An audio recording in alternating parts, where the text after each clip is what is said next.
할렐루야, 만나서 반갑습니다. PGM 선교 시리즈 두 번째, PGM 전문인 선교의 실제, 은사론적 전문인의 삶의 강의를 맡은 박사무엘 목사입니다. 안녕하십니까? 저는 과거에 PGM 국제본부에서 훈련부장으로 한 3년 정도 선교했었고, 지금은 뉴저지 레오니아라는 지역에서 선교 장로교회를 담임하고 있는 박사무엘 목사입니다. 만나서 반갑습니다. 또 오늘은 은사론적 전문인의 삶에 대하여 함께 강의를 나누고자 합니다. 강의를 시작하기 전에 함께 먼저 기도하고 강의를 시작했으면 좋겠습니다. 할렐루야. 하나님 은혜와 사랑을 감사드립니다. 이 강의를 듣는 우리 모든 선교 관심자들, 또 선교 훈련생들, 또 선교사님들, 여러 또 PGM 훈련생들, 하나님 다 성령으로 기름 부어 주시고 축복하여 주시옵소서. 그리하여 오늘 또 하나님께서 성경을 통하여 우리에게 주시는 은사론적 전문인의 삶이 무엇인지에 대하여서 우리가 함께 배우고 깨달아가는 귀한 시간이 되기를 원합니다. 하나님께서 우리를 전문인 선교사로 불러주셨음을 믿습니다. 이 강의를 통하여 우리가 다시 한번 마음의 확신을 가지고 하나님의 부르심의 확신을 가지고 믿음으로 나아갈 수 있는 그런 축복을 허락하여 주시옵소서. 감사드리고 예수 그리스도 이름으로 기도하옵나이다. 아멘. 네, 그래서 오늘 강의는 이렇게 5가지 정도로 짧게 나눠서 함께 이야기를 나눠보려고 합니다. 첫 번째는 서론, 전문인 선교, PGM에서 말하는 전문인 선교가 무엇이고, 그리고 성경에서 말씀하고 있는 은사라는 것들이 무엇인지 서론에서 짧게 알아보고, 이제 2번, 3번, 4번이 오늘의 이제 주된 강의의 내용입니다. 그래서 성경에서 특히 이제 로마서 12장과 고린도전서 12장, 에베소서 4장에서 말씀하고 있는 여러 가지 은사들에 대하여 각각의 어떤 특징들이 있고 어떤 목적들이 있는지, 그것이 또 은사론적 전문인과 어떤 또 관계가 있는지 그런 것들을 함께 살펴보도록 하겠습니다. 그래서 마지막으로 PGM에서 말하고 있는 은사론적 전문인의 삶이 무엇인지 이야기를 하고 오늘 강의를 마치도록 하겠습니다. 그래서 먼저 이제 강의의 앞부분에 PGM에서 말하고 있는 전문인 선교가 무엇인지, 그리고 성경적 은사론이 무엇인지 함께 짧게 한번 살펴보도록 하겠습니다. 여러분 잘 아시는 것처럼 PGM에는 7가지 핵심 가치가 있습니다. 성령 충만 중심을 시작으로 하여서 디아스포라 중심 선교, 그리고 Here and Now, 바로 지금 여기서부터 중심, 그리고 전문인 중심. 그래서 오늘 강의가 이 4번째 핵심 가치인 전문인 중심에 해당하는 내용이겠고, 그 외에도 지역교회 중심, 지역교회 설립 중심, 땅끝 선교 중심 이렇게 7가지의 핵심 가치를 PGM에서 지금 훈련을 하고 있지요. 그중에 전문인 중심 선교에 대한 내용 중에 특히 오늘은 은사론적 전문인이 무엇인가, 이런 것을 함께 살펴보기를 원합니다. PGM에서 말씀하고 있는 전문인 선교는 무엇이냐 하면은 여기 보면은 은사론적 전문인 선교사, 그리고 직업적 전문인 선교사, 그리고 존재론적 전문인 선교사라고 이렇게 전문인 선교에 대한 관점을 3가지로 나눠서 생각을 하고 있습니다. 흔히 다른 선교 단체나 우리가 흔히 전문인 선교라고 얘기를 한다면 여기 가운데에 나와 있는 직업적인 전문인을 보통 전문인 선교사라고 얘기를 합니다. 하지만 성경 여러 군데에서도 우리 앞으로 좀 다룰 것이지만 하나님께서 특별히 성령 하나님께서 주시는 그러한 선물로서 우리에게 영적인 은사를 주셔서 그것을 가지고 선교에 또 활용하시게끔 이렇게 하시는 그 은사론적 전문인도 있고, 그리고 뭐 흔히 얘기하는 직업적 전문인도 당연히 있고, 이런 것들 다 통합적으로 통합하여서 PGM에서는 존재론적인 전문인이 되어야 된다. 이렇게 우리가 함께 가르치고 있습니다. 그래서 우리가 단순히 전문인 하면 그냥 직업적인 전문인을 뛰어넘어서 성경에서 말씀하고 있는 은사론적인 전문인도 있고, 그리고 우리가 흔히 얘기하는 그런 직업적 전문인도 있고, 그런 것들을 다 아울르는 존재론적인 전문인도 PGM에서 말씀하고 있다. 이렇게 생각하시면 좋을 것 같습니다. 그러면 존재론적인 전문인이 도대체 무엇이냐? 사도행전 11장 22, 23, 24절에 보면 예루살렘 교회가 이 사람들의 소문을 듣고 바나바를 안디옥까지 보내니 그가 이르러 하나님의 은혜를 보고 기뻐하여 모든 사람에게 굳건한 마음으로 주와 함께 머물러 있으라. 주께 붙어 있으라 권하니 바나바는 착한 사람이요 성령과 믿음이 충만한 사람이라. 이에 큰 무리가 주께 더하여 지더라. 아멘. 이런 말씀이 있습니다. 하나님께서 이제 초대교회로서 예루살렘 교회를 세우시고 오늘 말씀에 보면은 이 노란색으로 하이라이트 되어 있죠. 그래서 모든 성도들이 그 교회를 중심으로 하여 주께 붙어 있어야 된다라고 이렇게 권면을 하였다라고 이렇게 말씀하고 있습니다. 그래서 우리 PGM에서 말씀하고 있는 전문인이라는 것은 쉽게 얘기하면 예수 그리스도를 믿는 사람들이 모여 있는 그 교회, 그 성도들의 모임인 그 교회를 중심으로 하여 그 성도로서 교회를 구성해 나아가는 그리스도인으로서의 전문인을 우리가 말하고 있는 것입니다. 그래서 이후에 또 우리가 다룰 것이지만 주님의 몸된 교회를 이루어가는 성도로서 또 지체라는 표현을 우리가 쓰는데 지체로서의 전문인, 그것이 바로 우리 PGM에서 말씀하고 있는 존재론적인 전문인이 되는 것입니다. 그래서 이 전문인이 단순히 하나님께서 주시는 우리에게 주신 직업, 그리고 성령의 선물로 주시는 여러 가지 은사들, 그런 것들을 뛰어넘어 이제는 한 교회에 하나님께서 허락해 주신 지역 교회에 성도로서, 지체로서 그냥 단순한 평신도가 아닌 전문적인 지체로서, 전문적인 성도로서, 전문적인 그리스도인으로서의 그런 사명을 하나님께서 우리에게 주셨다라는 것이 저희 PGM에서 말하고 있는 전문인 중심 선교의 기본적인 개념이 되겠습니다. 이것은 저희가 PGM이 사실 만들어낸 것은 아니고 성경에서 원래 그렇게 말씀을 하고 있는 것이죠. 성경에 여러 가지 많은 은사의 내용들이 나와 있는데 크게 성경에 보면은 세 군데에서 은사에 대해서 말씀을 하고 있어요. 로마서 12장, 고린도전서 12장, 에베소서 4장에서 이렇게 말씀을 하고 있습니다. 그래서 로마서 12장에 나오는 은사는 한 몸된 교회를 섬기는 은사다라고 우리가 정리를 할 수가 있고, 그래서 교회를 섬기라고 주시는 은사다.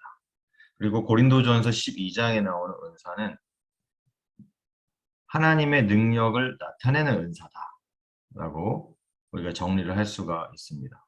그리고 에베소서 4장에 등장하는 은사는 성도와 교회를 세우는 은사다라고 이렇게 우리가 정리를 할 수가 있어요. 그래서 지금 이제 서론인데 이제 각각 로마서 12장, 고린도전서 12장, 에베소서 4장에서 어떠한 은사의 내용들을 가지고 있고 각각의 은사를 주시는 목적이 무엇인지 그런 것들을 우리가 함께 살펴보기를 원합니다. 그래서 먼저 이제 로마서 12장에 나오는 말씀을 중심으로 하여 한 몸 된 교회를 섬기는 은사에 대해서 함께 살펴보도록 하겠습니다.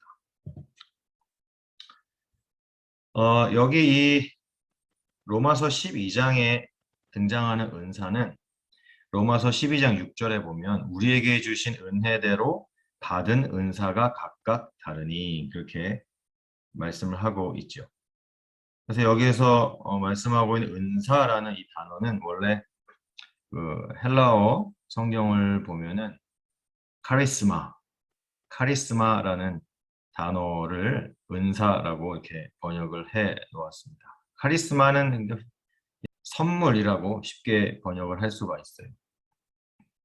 이 카리스마라는 단어는 쉽게 번역을 하자면 선물이라는 단어예요. 일반적으로 선물을 카리스마라고 합니다. 헬라어로. 그런데 여러분 잘 아시는 것처럼 카리스마라는 그 단어가 요즘 다른 의미로 또 쓰이고 있지 않습니까? 그죠? 군중을 이렇게 휘어잡는 어떤 파워를 가지고 있고 언변의 능력이 있고, 그죠? 사람들을 이렇게 한 방향으로 이끌어갈 수 있는 그런 힘을 가지고 있는 대중적인 지지를 받고 있는 그런 사람들을 우리가 카리스마가 있다, 뭐 이렇게 얘기를 하잖아요. 그래서 사실 그러한 뜻의 카리스마라는 단어가 바로 이 헬라어에서 사실 기원을 하였습니다. 이 헬라어 카리스마라는 단어는 선물이란 뜻인데 그냥 선물이 아니고 하나님의 은혜로 주어지는 선물을 이야기를 합니다. 왜냐하면 우리가 하나님의 은혜라고 얘기했을 때 그 은혜라는 헬라어 단어가 또한 카리스예요. 카리스. 그래서 이 카리스마, 선물이라는 단어는 하나님의 은혜인 카리스로부터 파생되어진 단어예요. 그래서 이 카리스마라는 선물은 그냥 일반적인 선물이 아니고 하나님의 은혜인 카리스로부터 주어지는 선물이다. 우리가 그렇게 이해를 할 수가 있겠죠. 그래서 이제 로마서 12장 6절에서 8절까지의 말씀을 보면 여기에 이제 여러 가지 은사의 내용들이 나와 있죠. 그 은사의 내용을 보면 예언하는 은사가 있고, 그리고 섬기는 은사가 있고, 가르치는 은사가 있고, 위로하는 은사, 그리고 구제하는 은사가 있습니다. 그리고 다스리는 은사가 있고, 그리고 긍휼함의 은사가 있다. 이렇게 말씀을 하고 있습니다. 그래서 여러 가지 이렇게 지금 보면 7가지 의 그런 은사들을, 선물을 우리에게 주신다. 이렇게 말씀을 하고 있어요.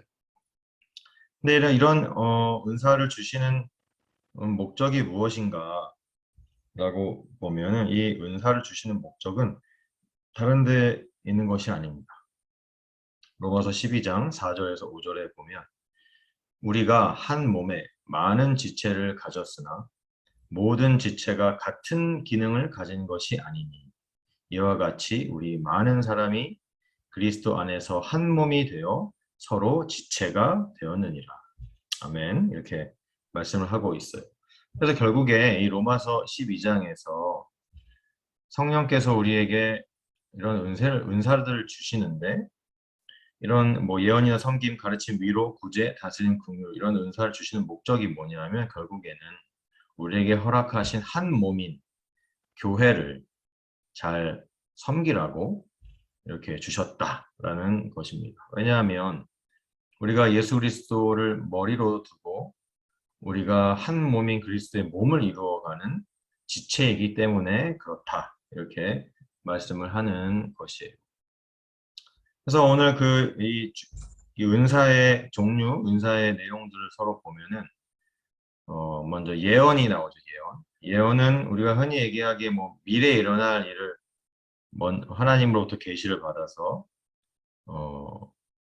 얘기를 한다. 뭐 이렇게 우리가 흔히 얘기를 하지만, 근데 보통 이제 이미 하나님께서 밝히 계시된 성경 말씀으로 우리에게 말씀을 이미 주셨기 때문에 요즘 시대의 이 예언의 은사는 미래에 일어날 일을 뭐 미리 알아서 말한다기보다는 하나님께서 우리에게 주시는 그런 말씀을 하나님의 감동대로 우리에게 더 전해주는 그런 은사가 바로 예언의 은사다라고 말을 할 수가 있겠습니다. 그리고 또 섬기는 은사. 섬기는 은사는 여러분 잘 아시는 것처럼 지체를 섬기고, 그죠? 봉사하는 그런 것들이죠. 그 외에 이제 여러 가지 은사들을 우리가 쉽게 이해를 할 수 있죠, 그죠? 가르침, 위로, 구제. 다스리는 것은 이제 교회를 교회 정치에 해당하는 이제 부분이 되겠고, 긍휼, 그죠? 긍휼히 여기는 마음으로 음식을 서로 나누기도 하고, 필요한 것들을 서로 나누기도 하고, 도움이 필요한 사람을 도와주고, 그런 것들이 해당이 되는 것입니다.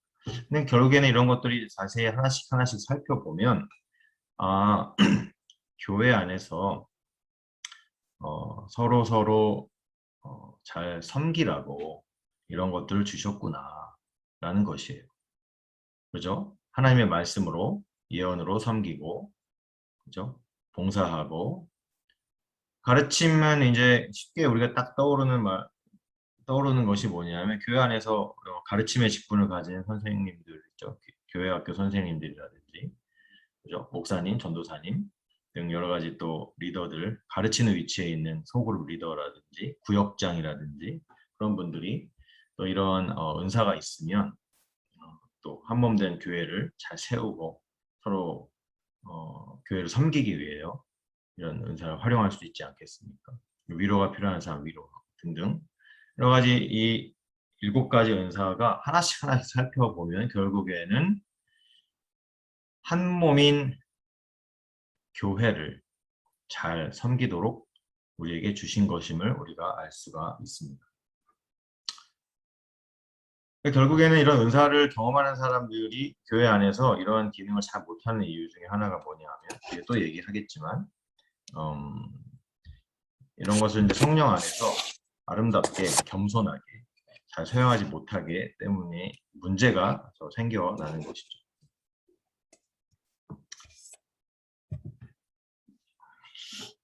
그 다음에 이제 또 다른 형태의 은사가 고린도전서 12장에 말씀하고 있어요. 우리가 흔히 은사라고 하면 딱 떠올리는 그런 많은 것들을 얘기를 하는 겁니다. 성령의 나타나심, 하나님의 능력을 나타내는 은사가 이제 여기에 해당하는 것이죠. 그래도 고린도전서 12장 7절에서 11절에 보면은 이런 은사들에 대한 설명을 해주고 계세요. 특별히 이제 여기에서 나오는 은사는 앞에서 얘기한 로마서 12장에서 말씀하고 있는 은사하고는 조금 그 성격이 다른 것을 알 수가 있어요. 고린도전서 12장 7절에 보시면 각 사람에게 성령을 나타내심은 유익하게 하려 하심이라 이렇게 말씀하고 있습니다. 유익하게 하려고 성령을 나타내신대요. 그래서 이 고린도전서 12장에 말씀하고 있는 은사들은 성령이 나타나는 은사예요. 나타내심의 은사다. 그래서 여기 제가 노란색으로 나타내심이라고 이렇게 번역된 부분의 헬라어가 파네로시스, 파네로시스. 이 파네로시스가 나타내심이라는 뜻입니다. 그래서 이 헬라어 파네로시스, 나타내심의 그 의미가 뭐냐면 그냥 나타내는 것이 아니라 벗겨서 나타내게 한다라는 그런 의미가 있어요. 그래서 이 나타내심은 다시 말하면 결국에는 하나님의 능력과 위대하심이 나타나게 되는 것이다 라는 것입니다. 그래서 고린도전서 12장의 은사는 성령의 능력, 즉 하나님의 능력이 나타나는 거예요. 하나님의 능력이 나타나는 거예요. 그래서 초자연적인 그러한 기적적인 그러한 은사들이 여기에 해당합니다. 우리가 흔히 뭐 하나님의 능력의 은사, 성령의 은사 하면 딱 떠오르는 것들이 보통 여기에 해당하죠. 여기에 나오는 것들은 앞에서 말씀하고 있는 로마서 12장의 것들과는 조금 다른 것들이 있습니다. 그래서 은사의 종류를 살펴보면은 고린도전서 12장 8절에서 10절에 이렇게 은사의 종류들이 나와 있는데 지혜의 말씀의 은사가 있고 지식의 말씀의 은사가 있습니다. 그리고 믿음의 은사, 병 고치는 은사, 능력 행함, 예언, 영분별, 방언, 방언 통역 이러한 은사들의 종류가 이 고린도전서 12장에 나옵니다. 여기에 보시면 단순히 여기에 나오는 은사들은 앞에서 얘기하고 있는 것처럼 뭔가 내면적인 뭔가 성도의 내면적인 것들을 일으켜 세우는 그런 것들이라기보다는 겉으로 나타나는 것들이 더 많이 있는 것임을 우리가 볼 수가 있어요. 지혜의 말씀이나 지식의 말씀, 하나님의 말씀의 능력이 나타나는 것을 말씀하는 겁니다. 그리고 믿음은 우리 단순히 예수님을 믿는 믿음을 뛰어넘어 은사로서의 믿음을 이렇게 말씀을 하고 있는 것이에요. 요즘 많은 목사님들이 이 믿음을 그냥 예수 믿는 사람이 다 믿게 되면 그게 믿음이 하나님 주시는 은사가 바로 믿음이 아니냐, 예수 믿는 믿음이 이 은사의 믿음이 아니냐, 이렇게 그냥 뭉뚱그려 가지고 넘어가는 분들이 많이 있는데 사실 그렇지 않습니다. 똑같이 쉽게 얘기하면 똑같이 예수님을 믿어도 어떤 사람들은 그냥 몸 편히 마음 편히 큰 희생을 치르기는 싫어하면서 그냥 몸 편히 마음 편히 그냥 어느 정도 수준에서 자기가 감당할 수 있는 정도의 수준에서 이렇게 믿음 생활을 해 나가시는 분들이 많죠. 그죠? 하지만 믿음의 은사가 있다. 이런 분들은 어떠한 희생도 감수할 수 있는 준비가 되신 분들입니다. 그래서 기꺼이 복음을 위해 혹은 자신의 믿음을 지키기 위해 목숨까지도 기꺼이 버릴 수 있는 그러한 분들이 바로 이러한 믿음의 은사가 있는 분들이다라고 이렇게 말씀을 할 수가 있겠죠. 예를 들면 그렇다는 것입니다. 그래서 분명히 하나님께서는 성령의 하나님의 능력이 나타나시는 은사로서 믿음의 은사를 분명히 우리에게 주신다라는 것이에요. 이것은 우리가 일반적으로 예수님을 믿는 믿음하고는 분명히 다른 것입니다.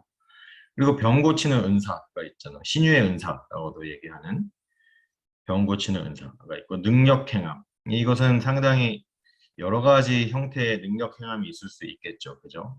기적적인 어떤 하나님의 초자연적인 능력이 나타나는 그러한 은사. 예언의 은사가 또 나옵니다. 예언.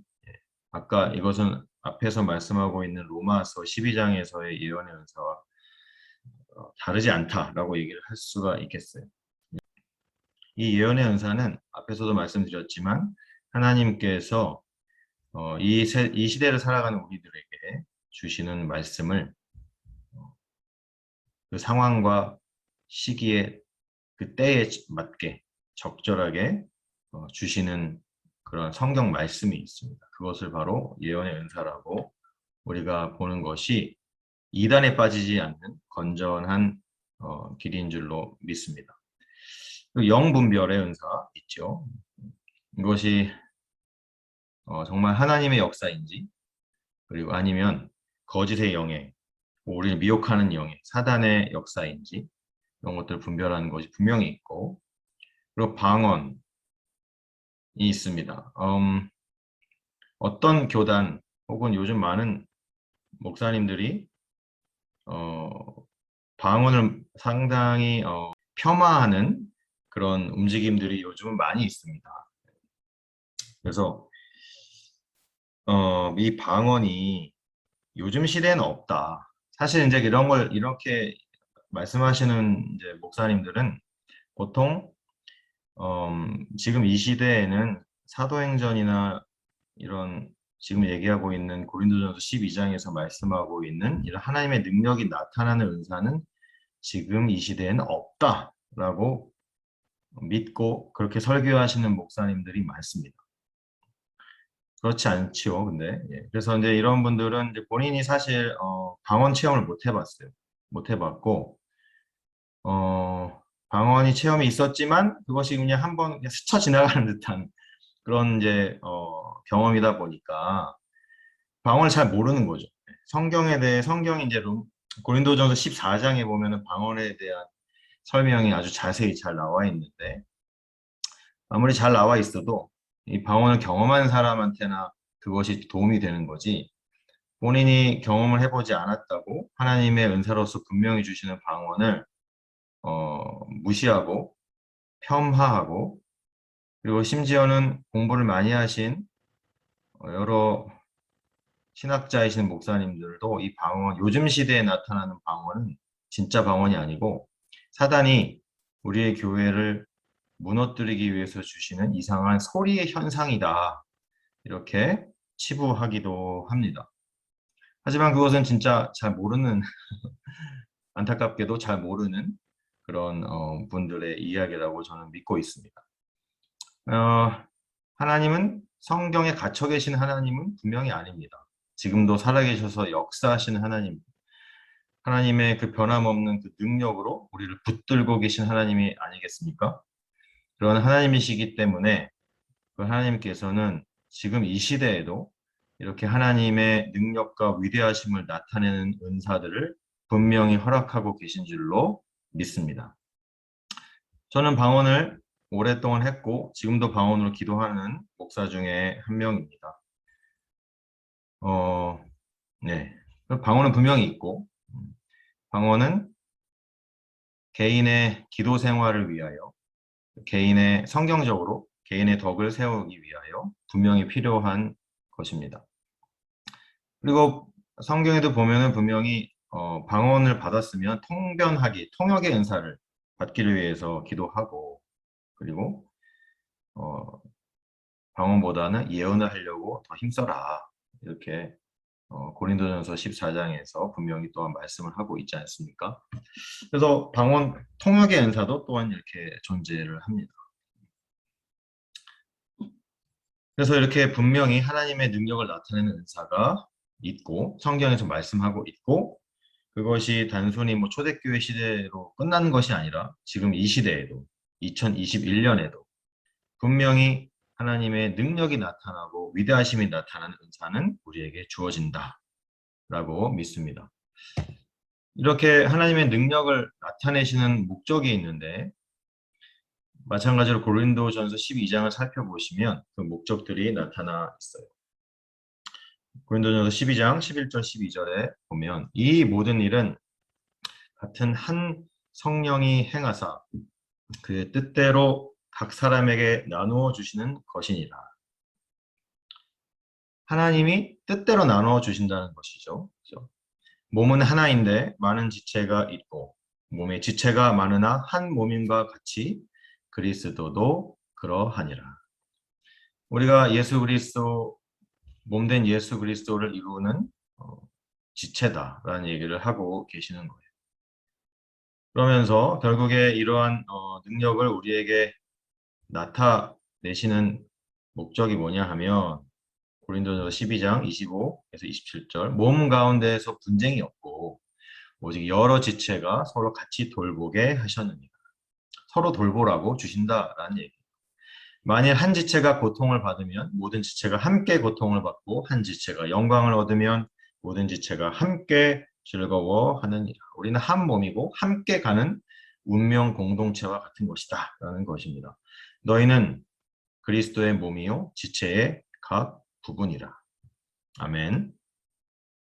결국 이 고린도전서 12장에서 말씀하시는 하나님의 능력을 나타내는 은사들도 결국에는 우리에게 허락하신 몸인 예수 그리스도의 몸인 교회, 머리 대신 예수 그리스도를 그 몸으로서 이뤄가는 우리 성도들, 우리 모든 그리스도인들, 우리 지체들, 우리 이 교회를 잘 섬기라고 주시는 은사다라는 것을 우리가 알 수가 있습니다.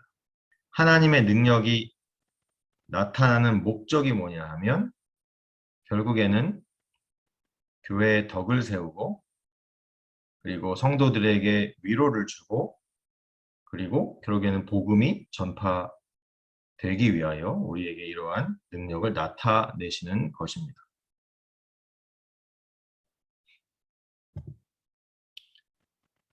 네 번째로 성도와 교회를 세우는 은사가 에베소서 4장에 나옵니다.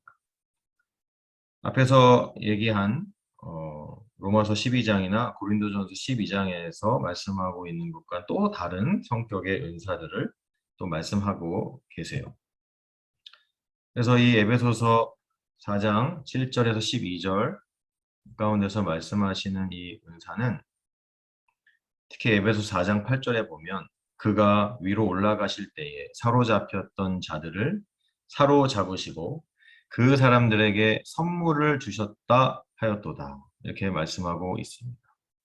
이 말씀 중에 이 노란색으로 표현이 된 선물, 이 선물이라는 단어가 도마라는 헬라어인데 이 도마라는 단어가 선물이라는 뜻이에요. 선물. 그러니까 일반적인 선물이라는 그런 의미인데 단순히 이 선물, 아까 앞에 로마서 12장에 나오는 은사, 선물, 그것은 카리스마라고 그랬잖아요. 하나님의 은혜로서 주시는 선물이라고 했어요.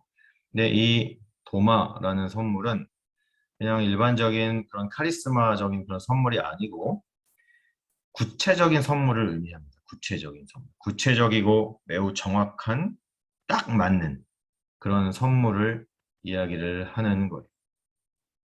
그 사람에게 딱 맞는 선물. 그러니까 일반적인 뭐 그런 선물을 말씀하는 것은 아니에요.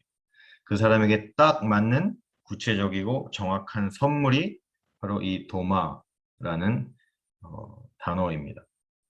그래서 이런 은사로서 이런 구체적이고 정확한 선물로서의 은사를 주시는데 그것이 바로 에베소서 4장 11절에서 말씀을 하고 있어요.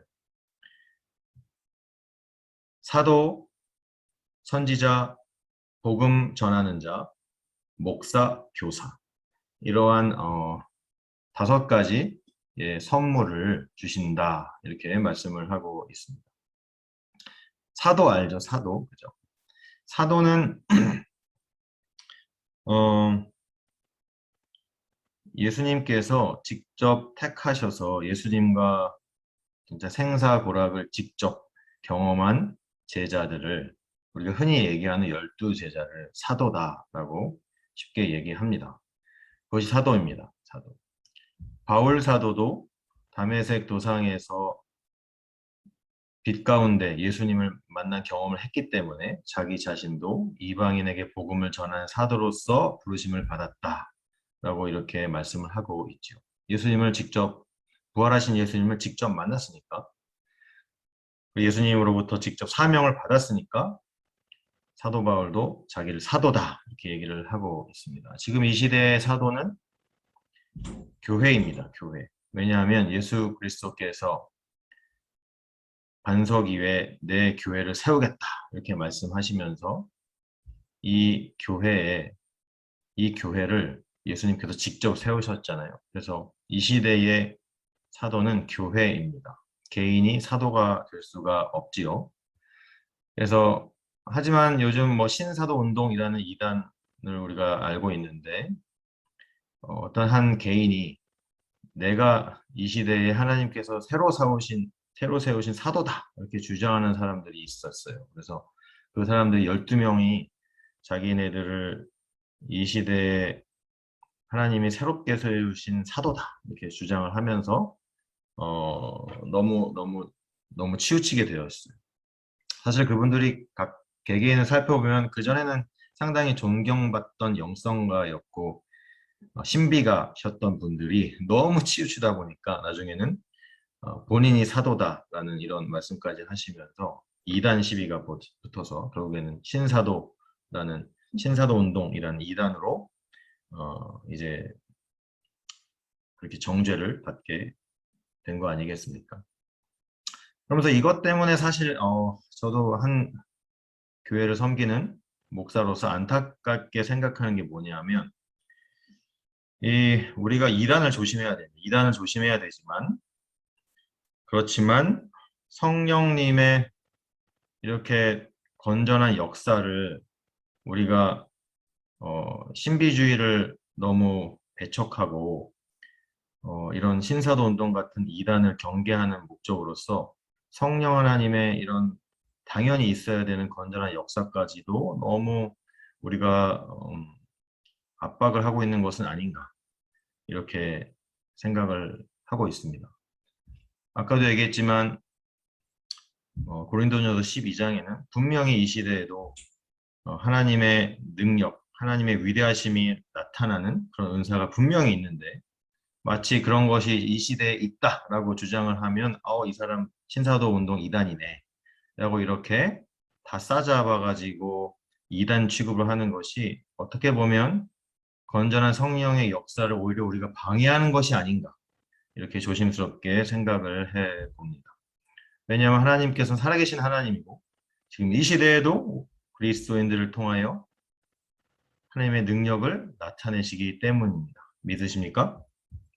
그런데 살아계신 하나님이 우리를 통하여 능력을 나타내시겠다 하시는데 그게 나타나면은 마치 무슨 이단인 것처럼 이렇게 치부해 버리는 것이 참 안타까운 현실이 아닐 수가 없습니다. 오히려 반대로 건전한 성령의 역사, 성령의 은사를 부정하는 것이 이단이다라고 저는 믿고 있습니다. 요즘 정통 신학교, 정통 교단이라고 하는 저는 지금 장로교, 미국 장로교 목사인데 예를 들어 제가 속해 있는 장로교 이런 데서도 성령의 은사 얘기하면은 너 신사도 운동 아니냐, 이단 아니냐 이렇게 치부해 버리려는 움직임들이 많이 있습니다. 그래서 안타깝게도 성령의 역사를 자꾸 교회에서 예를 들어 신학교에서 교회에서 교단에서 자꾸 누르니까 그러니까 성도들이 성령의 능력이 없이 비실비실 신앙생활을 하게 되고 그러니까 성도들이 교회 밖에 가정이나 직장이나 사회 여러 관계 속에서 정말 생생하게 살아있는 그리스도인으로서 여러 가지 영향력들을 행사하고 하나님의 크신 능력을 나타내야 되는 그리스도인들이 성령의 능력을 나타낼 수가 없으니까 힘없이 겨우 그냥 자기 혼자의 믿음만 겨우 유지해 가면서 비실비실 신앙생활을 하는 것이 아니겠습니까?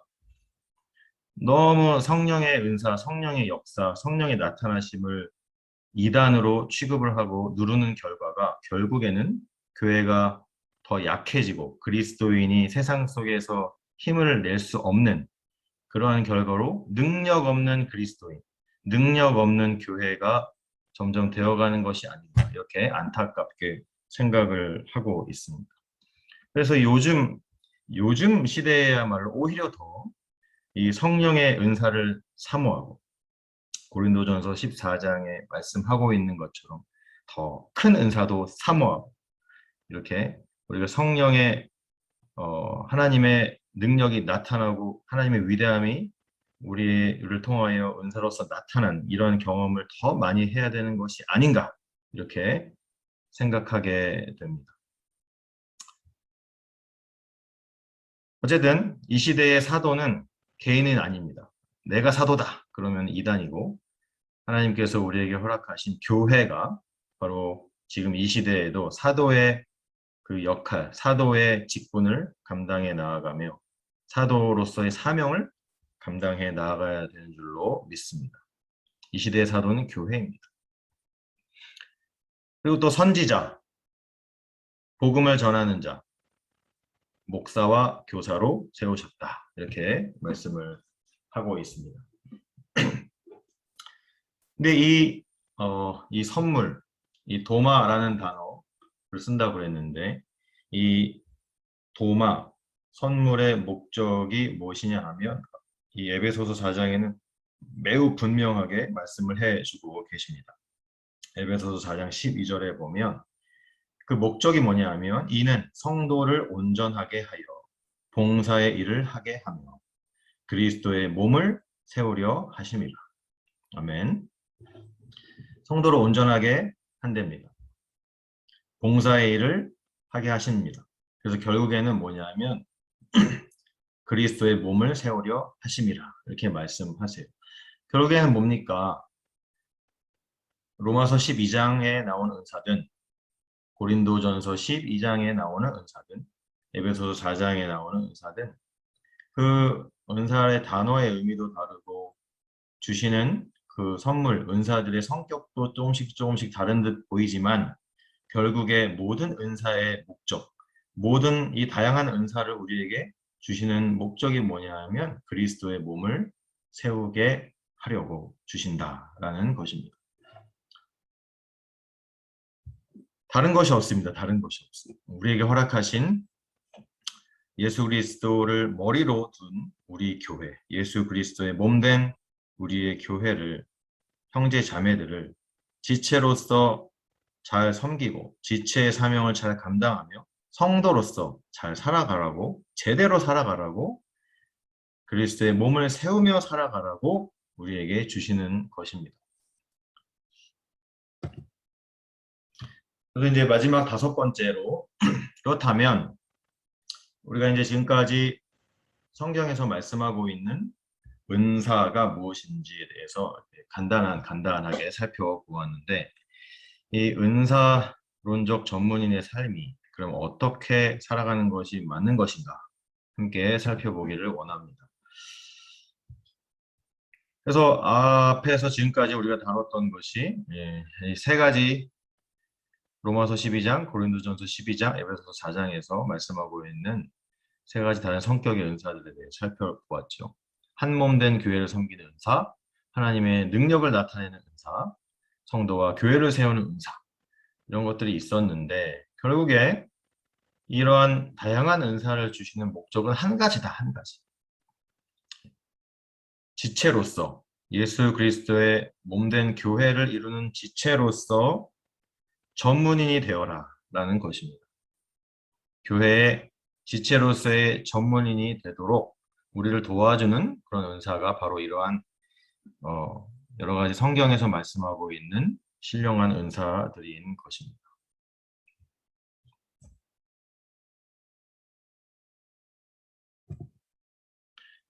그래서 우리가 성령의 여러 가지 은사들을 통하여서 교회의 지체로서의 전문인이 되는 것입니다. 지체로서의 전문인, 다시 얘기하면 교회를 섬기는 그리스도인으로서 전문인이 되어라 라는 것이에요. 이것이 바로 우리 PGM에서 말씀하고 있는 존재론적인 전문인을 말씀하고 있는 것입니다. 그래서 결국에는 하나님께서 주시는 우리에게 주신 여러 가지 은사 그를 통하여서 지체로서 교회를 잘 세우고 리더를 잘 세우고 결국에는 우리 교회가 복음을 잘 전하고 영혼을 잘 구원하는 선교하는 교회가 되기 위하여 이러한 은사들이 잘 활용이 되어야 되는 줄로 믿습니다. 예, 이렇게 해서 오늘 은사론적 전문인 강의를 마치도록 하겠습니다. 질문이 있으시면 언제든지 PGM 국제본부를 통하여서 해주시면 감사하겠습니다. 이 시간에 함께 기도하고 강의를 마치도록 하겠습니다. 할렐루야. 하나님 은혜와 사랑을 감사드립니다. 오늘 하나님께서 우리에게 은사론적 전문인 강의를 허락하여 주셔서 성경에서 말씀하고 있는 은사들을 함께 정리를 하고 하나님께서 왜 우리에게 이렇게 성령을 통하여 신령한 은사들을 주시는가 다시 한번 생각해 보게 됩니다. 하나님, 우리는 예수 그리스도를 믿고 그리스도인이 되어서 한 교회를 섬기는 지체가 되었습니다. 하나님, 맡겨주신 예수 그리스도의 몸된 교회를 잘 섬기고 세워 나아갈 수 있는 지체로서의 전문인이 다 되게 하여 주시옵소서. 하나님, 그리하여 우리에게 지금 이 시대에도 로마서 12장에 많은 은사들을 허락하여 주시고 고린도전서 12장에 여러 가지 하나님의 능력이 나타나는 은사들도 허락하여 주시고 그리고 우리에게 딱 맞고 정확한 하나님 그러한 선물도 허락하여 주셔서 이 시대 교회는 점점 더 약해지고 그리스도인들이 능력 없이 살아가고 비실비실 이 세상에 정말 타협하면서 이 세상에 예수 그리스도 이름으로 승리하기는커녕 패배와 패배를 거듭해가는 이 안타까운 이 시대에 성령의 능력으로 주시는 그 은사들로 지체로서 교회를 잘 섬기고 세상 가운데서도 승리하는 그런 모든 진짜 지체로서 존재론적인 전문인이 다 되어질 수 있도록 하나님 역사하여 주시옵소서. 부족한 강의를 끝까지 들은 모든 성도들에게 성령으로 기름 부어 주시옵소서. 앞으로 PGM 강의를 통하여 여러 가지 PGM 훈련을 해 나아가 또 여러 가지 선교 훈련을 해 나아가는 여러 훈련생들에게 성령의 충만한 은혜를 더하여 주시옵소서. 끝까지 모든 훈련을 잘 마칠 수 있는 은혜를 허락하여 주시옵소서. 감사드리고 예수 그리스도 이름으로 기도하옵나이다. 아멘.